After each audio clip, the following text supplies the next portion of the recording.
Clay. Yes, Gordon. Great show. Thank you. How did that go? You thought that was okay? I thought that was great, except I lost the last half hour. I mean, it's still up on my recording, but I lost a half of my video that I usually put up on YouTube. But you know, we got the first half down, and I think I'm overloading my computer. You're gonna find pretty good material on veterans today. Now we didn't get to go into Libya, and that's and see, that's not a popular show because you've got guys on the right and you know, the white loafered lefties that are how to describe this, that are addicted to this childish propaganda. It's a propaganda game. It is a propaganda game, and that's what I've always been trying to counter with the Free American, you know. Oh, and no matter what, things are going to go bad. I'm just telling you, if you think there's any free lunch in and out of anything, you know, you and I know better.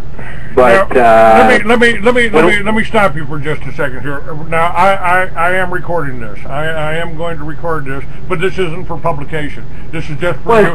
This is just for me and you. When David Welch from Bechtel Corporation, personal spokesman for the Bush family and for the oil cartel, went to Cairo on August 11th and met with Gaddafi's people, the CIA, and the Mossad. He took with him documents he had gotten from Dennis Kucinich, you know, the guy that plays the independent, tough American, you know, the last spokesman or whatever, showing that Kucinich has been working for Gaddafi all along. Gaddafi has been CIA since 1969, when he was put in office as the protege of Richard Helms. Oh boy! Hey, you know, who ran this war here? It was Veterans Today. We lost two contributors during the war. One was murdered by Gaddafi. Another one led the attack on Tripoli. It was one of our contributors. He was off the screen for 5 days. I'm complaining because I want the documents out of Libyan intelligence headquarters. As soon as the BBC got there with their cameras, you're picturing yourself in Tripoli, Libya. People speak Arabic there.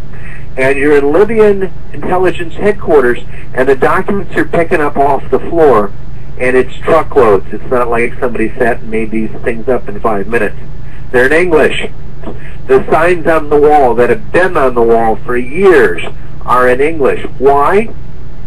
Because the people who actually worked in Libyan intelligence headquarters, and this is where people, those elevators to the basement take you to torture chambers, were Israelis. Yes. And would have been, hey, why put they didn't want to put the signs in Hebrew. It would have just seemed wrong. So they put them in English.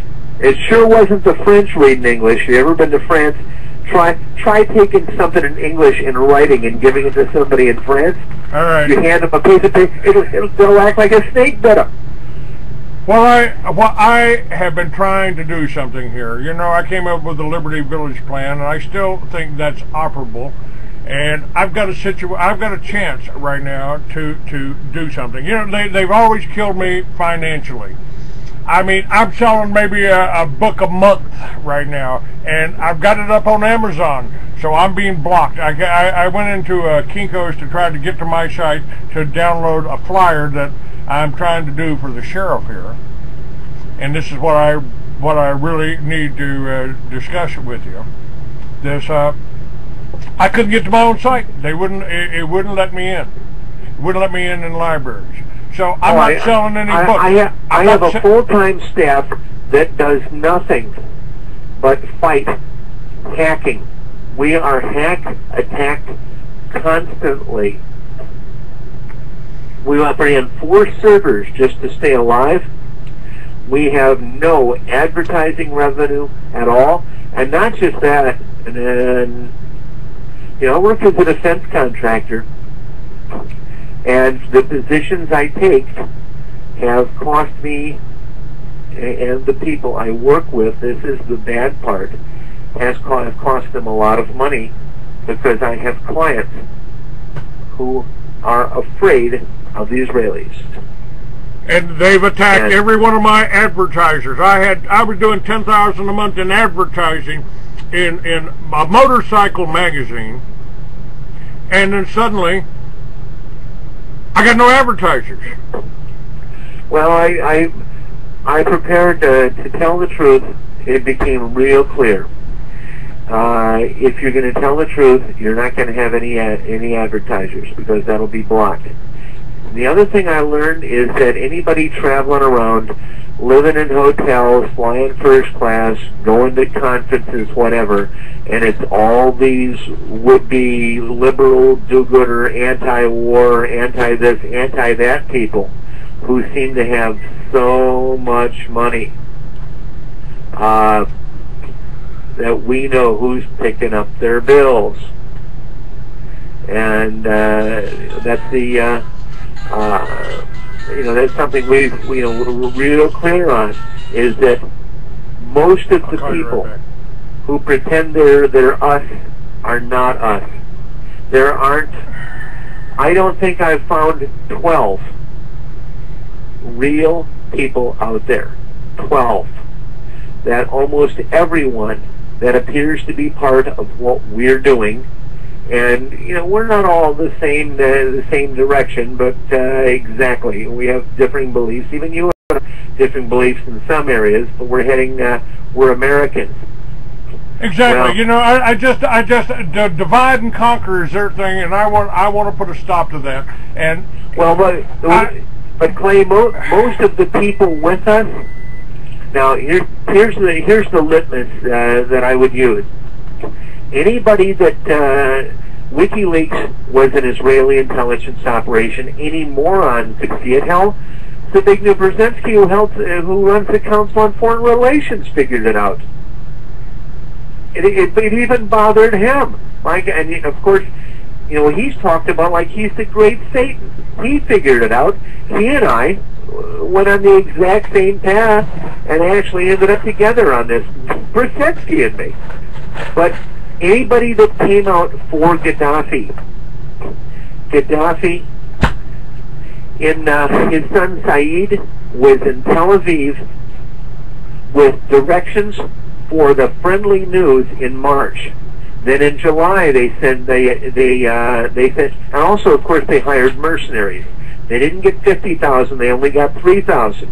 But they got a plane load of night vision devices and other materials delivered from Israel, Tel Aviv, over to Tripoli.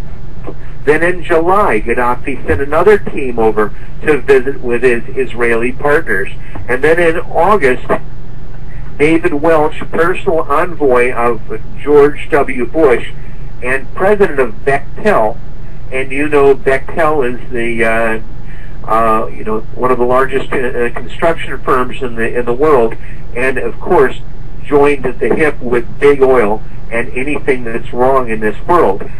That David Welch went to Cairo, met with Gaddafi's people, brought a letter from Dennis Kucinich outlining how, again, the same letter from March, how the friendly press had to make up a list of bizarre stories about the rebels and Al-Qaeda. Well, the rebels were the rebels. They were the same kind of people that made up the Minutemen in the U.S. They have no ties to big oil. Who's tied to big oil?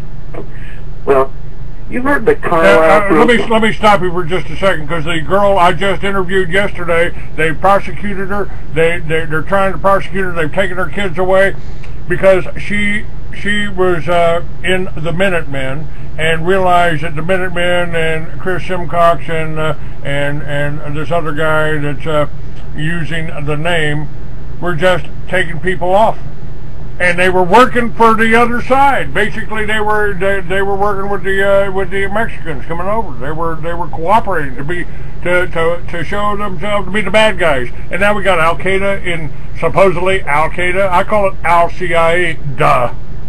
What do you think? That's exactly right. Now, what can we do? I've got an opportunity here. The sheriff of Cochise County approached me and would like to have a motorcycle event there on Veterans Day, 11/11/11. You and I discussed this. One of the things, and in some ways, I find a lot of this on the on the same side. On the other hand, law enforcement people. I'm an ex-cop, by the way. Yes. I have a little trouble. One of the biggest things I remember being out a cop, I remember my partner, I will not mention his name, shooting himself, another Vietnam veteran, on Christmas Eve after he had a child die and his wife left him, and he was the only guy I worked with. And I remember how many police were gutless kiss asses. Now, in general, I don't have bad feelings about police. I tend to like police. I tend to find them for the most part good people. But if the guns are going to be seized in this country, if you're going to be taken off to a concentration camp, in general, it's our police that are going to do it. It'll be these SWAT teams, just like shot that veteran here in Tucson.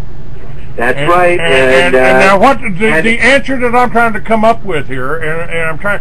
We got the sheriff is the chief law enforcement officer. He's elected, and he actually works for the people, supposedly. Not necessarily the sheriff here in Tucson who sent the SWAT team in, but we had this organization called Oath Keepers, and I haven't always gotten along with it because the initial idea seemed okay, and we have some discussions about this, and then to me it looked like it was infiltrated by what I look as the Zionist fascist right.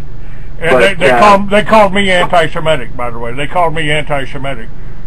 Oh yeah, that's it. Yeah, how do you end up with an American organization run by foreigners, But I do love the term Semitic. If you're Semitic, it pretty much means you're from Somalia. Because that's the home of the Semitic language groups. It's a language group. There is no people. So if you're from Somalia or Ethiopia, Clay, exactly when did you develop this animosity toward certain language groups in Somalia and Ethiopia? Is that the same people from there? Is that the same people that are doing the rap music in the cell next to me? When I was doing time for marijuana. Most of those are West African. I was in Nigeria 6 weeks ago as the personal guest of the president of Nigeria. God, would you tell him to send me my $50 million back? I would really appreciate that. Yeah, they're trying to borrow money, but as a kick in the butt for a lot of politicians that they don't like. The president of Nigeria, in Abuja, there are only a few hotels there. The big hotel is the Hilton, that I was put up by the president of Nigeria in the presidential suite of the Abuja Hilton, the biggest hotel, the best room in town, instead of one of 28 heads of state from around the world. I bounced around. I've got, I don't know how many bedrooms. I've got a state dining room. I've got flags lined up against the wall. I've got multiple balconies. I had 8 mini bars, which I thought was fun. I'm bouncing around there, and it was just, and it's somebody I've known for some time, But I'm put there because they were sick of being shit on by people. And the only person they can... When what we would do, we have in the state dining room, when all of the stuff was done every day, the members of the government, and we won't say which ones they were, but the key ones, would sit up with me sometimes till dawn in the state dining room, and take notes about how to deal with some of these problems. Because getting a hold of Nigeria, if anyone thinks that Nigeria is corrupt or has problems, Nigeria is way, way too much like the United States. this may sound funny. One of the books that I've been working on is called Scammers: Descent into Madness. And the FBI says they don't have an extradition treaty with Nigeria, so nothing they can do about it. Well, I don't even know how you'd find anybody in Nigeria, much less extradite them. And it's a heck of a Abuja is a beautiful city. Now let's get back to the United States. I got this opportunity with the sheriff. He wants a motorcycle run together. He wants to do it on Veterans Day, and I want to do it for the veterans. And maybe I'm stepping out of my league here. I put on preparedness expos and all this, but if this was promoted right and handled right, and we can get 2 or 3 sheriffs on the border there to talk about the situation, it's a chance to. I see it as a chance to put the veterans, the farmers, and law enforcement under the sheriff together here to try to find some solutions. And I think you could help me do that. I mean, I've got my books for sale. I'd sell one a month right now because nobody knows about it because I'm blocked in every library around the country. I need help selling for me, traveling is next to an impossibility sometimes. I mean, that is an issue I deal with. Travel for me has become almost rare. And I used to travel continually. I go everywhere by Harley now, and that's not exactly by choice. But well, I quit spending money on cars. My newest car's 12 years old. I had the windshield wipers quit. I went out with tools, fixed it myself. I've gotten to do this. I've got 2 kids in college. I live on a limited amount of money. Some of it by choice. I probably have. Yeah, I can't bitch. I own a lot of stuff a lot of you guys don't own, because I worked in international banking for years.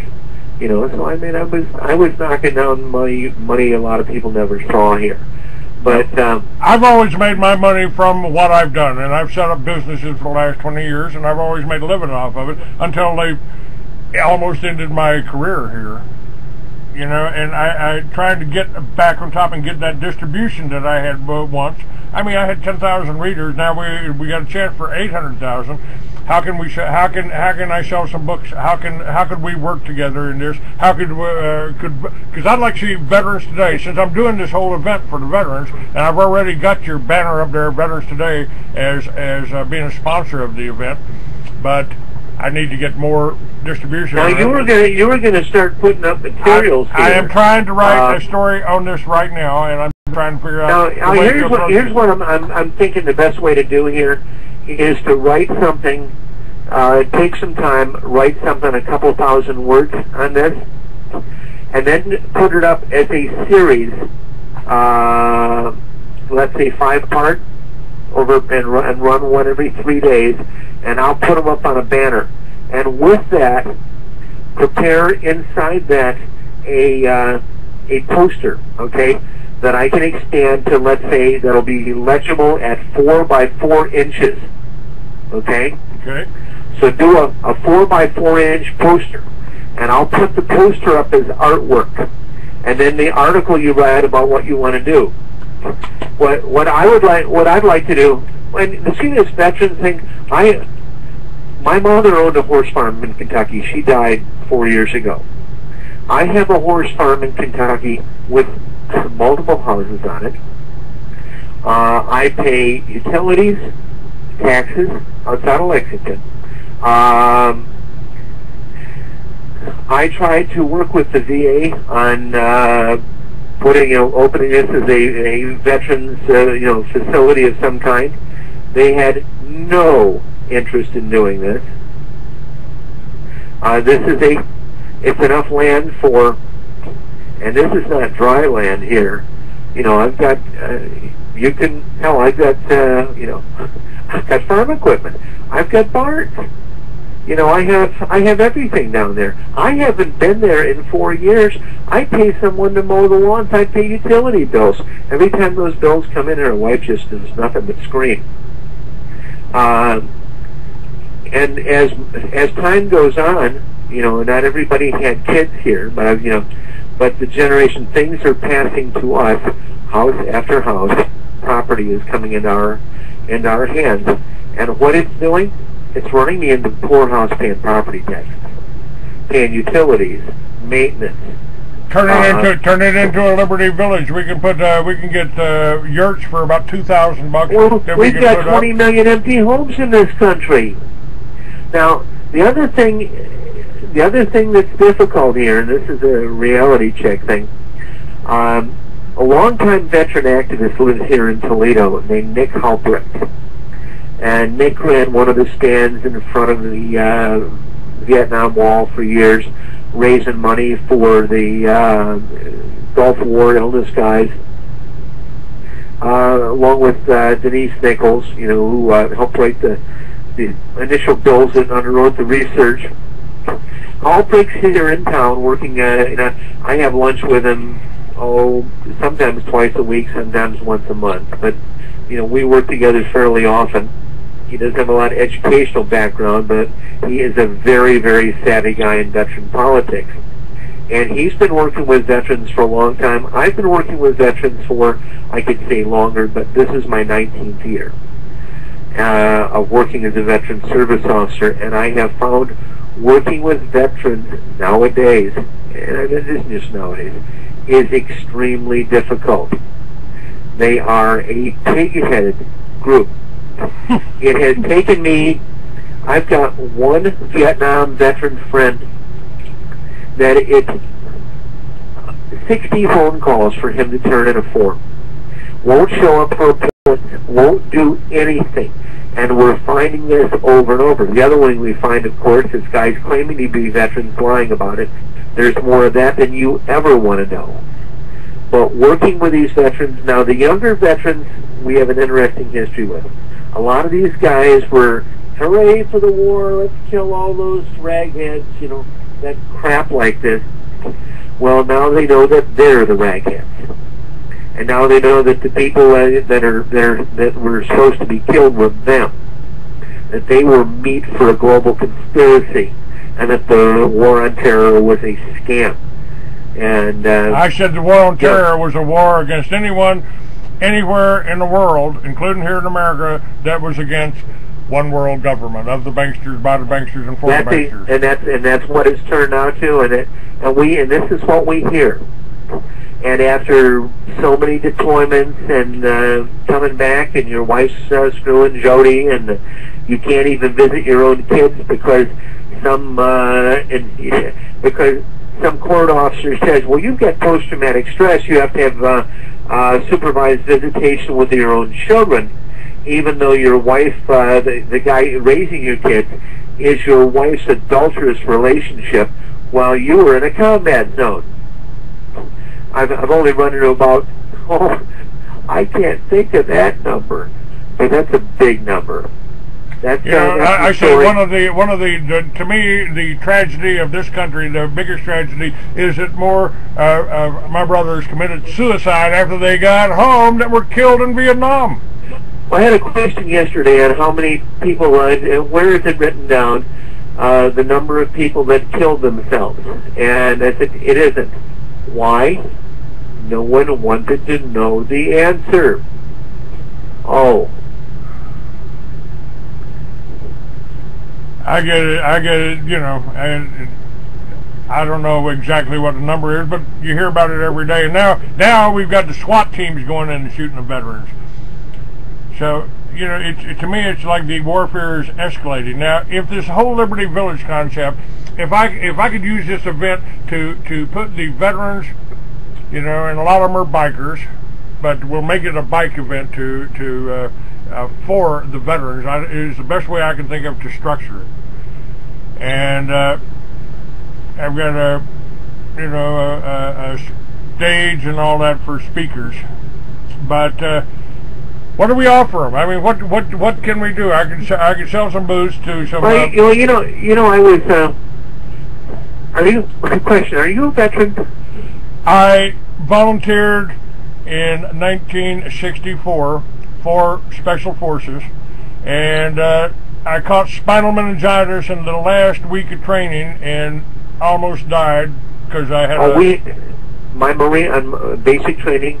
On my platoon, we had 2 people die of spinal meningitis. I was in Fort Polk, Louisiana, and I woke up and I passed out walking into the doctor's office, and woke up in a bed of ice, and they sent the telegram to my mother, and that's the only thing that brought me back. I died at least once. I went down the whole death, the tunnel and all that. We had people die of spinal meningitis in Vietnam.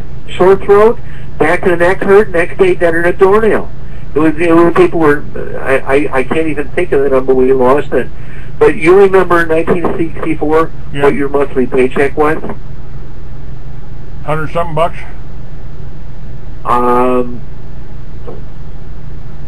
My base rate was 90, and they took about 40 out of that for uniform and other things. I was getting 56 bucks a month.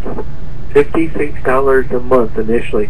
In Vietnam, as an NCO, my gross pay was $220 a month as a non-commissioned officer. Now, which wasn't even close to my weekly pay as a civilian. While going to college, my monthly pay. We have NCOs right now in Afghanistan making $145,000 a year. What? $145,000 a year. We have people in the military, not private contractors, making $145,000 a year.